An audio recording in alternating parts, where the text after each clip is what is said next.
নমস্কার, কেমন আছো সবাই? আশা করছি সবাই ভালো আছো, আর আমিও খুব খুব খুব ভালো আছি। তো গুড মর্নিং বলে আজকের ব্লগটা স্টার্ট করছি। এখন কিন্তু অনেকটাই সকালবেলা, অনেকটাই সকালবেলা। এখন আমি উঠেছি মোটামুটি 4:30 নাগাদ, কারণ আজকে ছেলের স্কুল নেই যদিও, কিন্তু তবুও উঠে গেছি কারণ ভীষণ গরম, কীরকম ঘাম দিচ্ছে দেখো। আর ভাবলাম যে টুকটাক কাজকর্ম যা আছে সেগুলো একটু ভোর সেরে ফেলি। আর ভোর সেরে ফেললে কী হয়, গরমে কষ্টটাও কম হয়, আর চুপচাপ তারপর এবার সারাদিন যা এবার ঘরের মধ্যে যে কাজগুলো সেগুলো করতে আর অসুবিধে হয় না। আর এদিকে একটু বেরোবো, জানো তো, সকালবেলা বেরোনোর কথা শুনলে আর কিন্তু মনটা ধরে রাখতে পারছি না, মনে হচ্ছে যাই একটু ঘুরেই আসি। কারণ যতই বলো বিকেলের দিকেই বলো বা সন্ধ্যের দিকেই বলো, কোনো সময়তেই কিন্তু ঘুরে বেরিয়ে শান্তি নেই, কারণ সব সময়তেই বাইরে অসম্ভব গরম। আমি এখন আপাতত যে কাজগুলো টুকটাক সেরেছি সেটা হচ্ছে আমার কিছু শার্পে জামা কাপড় কাচার ছিল, সেগুলো কাচা হয়ে গেছে। এবার জাস্ট আরেকবার একটু জল কাচাটা করে নিতে হবে, ব্যাস তাহলেই হয়ে যাবে। কেচে এগুলোকে ঠিক করেছি, একবার ওয়াশিং মেশিনে ড্রাই করে নিয়ে তারপর রোদে মেলবো। তার কারণ কি জানো তো, গরম আছে ভীষণ, কিন্তু রোদটা একদম প্রপার ওয়েতে নেই। হয়তো শুকিয়ে যাবে, কিন্তু যদি একবার ওয়াশিং মেশিনে একটু স্পিন করে শুকোতে দিই না, তাহলে খুব তাড়াতাড়ি জামা কাপড়গুলো শুকিয়ে যাবে।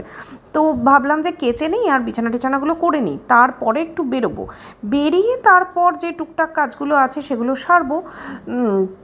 কিন্তু সেটা কাজ ঠিক বলা ভুল, আমি একটু বেড়াতেই বেরোবো।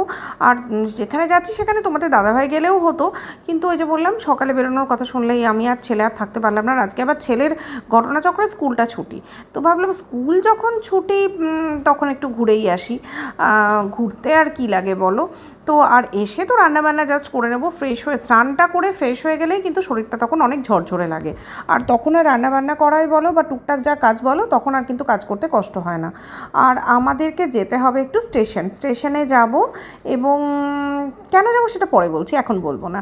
আর এখন যেটা করব, আমি একটু রেডি হয়ে নেব। আর এখন মোটামুটি আমাদের চা খাওয়া হয়ে গেছে, আর ছেলেকেও সকালবেলায় একটু ছাতু খাইয়ে দিয়েছি, কারণ ও তো সকালবেলা কিছু খায় না। ওই হালকা করে একটু ছাতুর শরবত পাতলা করে গুলিয়ে করে খাইয়ে দিয়েছি।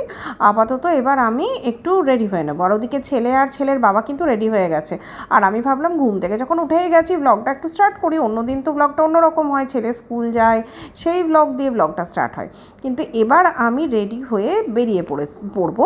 আর বেরিয়ে যাচ্ছি স্টেশনে। কেন যাচ্ছি সেটা তোমরা দেখে নাও।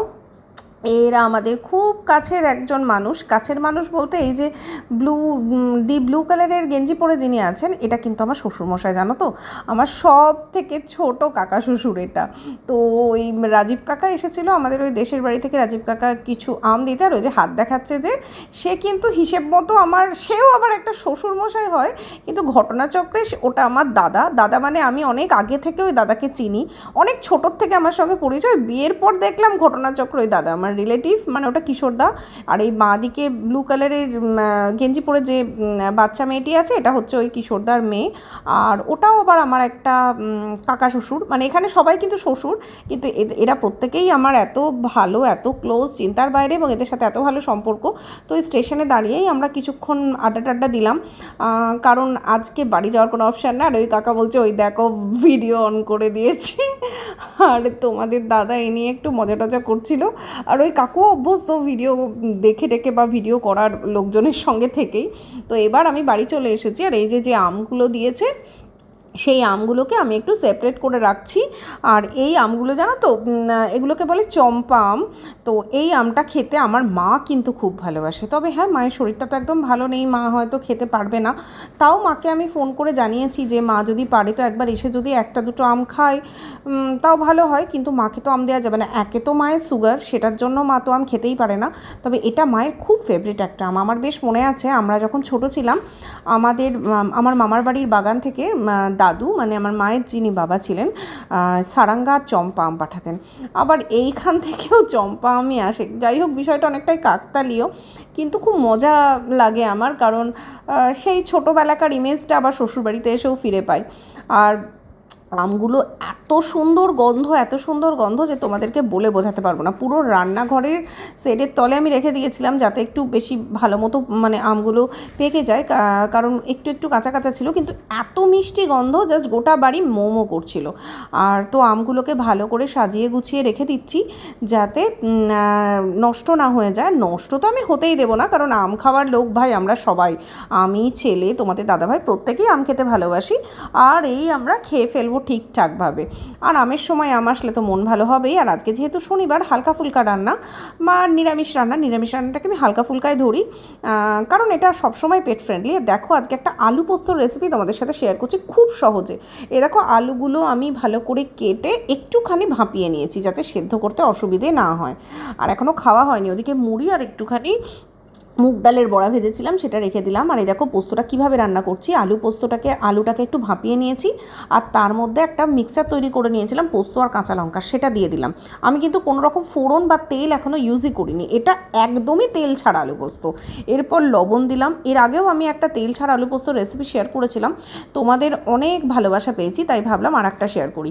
আর দিলাম একটুখানি মৌরি আর শুকনো লঙ্কা ফোড়ন, যেরকম আমরা আলু পোস্ততে দিয়ে থাকি সেই ফোড়নটা দিচ্ছি না, ওর মধ্যে দিয়ে দিচ্ছি। আর 2-4 দানা মেথি, কারণ আমি যেহেতু 5 ফোড়ন খাই না তাই 5 ফোড়নটা দিচ্ছি না। তোমরা যদি 5 ফোড়ন খাও তাহলে 5 ফোড়ন দিতে পারো বা কালো জিরে দিতে পারো, তো আমি যেহেতু খাই না তাই দিলাম না। তাহলে কী দিলাম, আলুটা একটু ভাপিয়ে নিয়ে একটুখানি পোস্ত আর কাঁচা লঙ্কা বাটা, লবণ, আর একটা শুকনো লঙ্কাটা তোমরা যদি একটু ঝাল বেশি পছন্দ করো মানে ভেঙেও দিতে পারো, তো আমরা খুব বেশি ঝাল খাই না, যেহেতু জাস্ট একটা গন্ধ আসলেই ভালো লাগবে তাই। আর একটু মেথি আর মৌরি ফোড়ন দিলাম।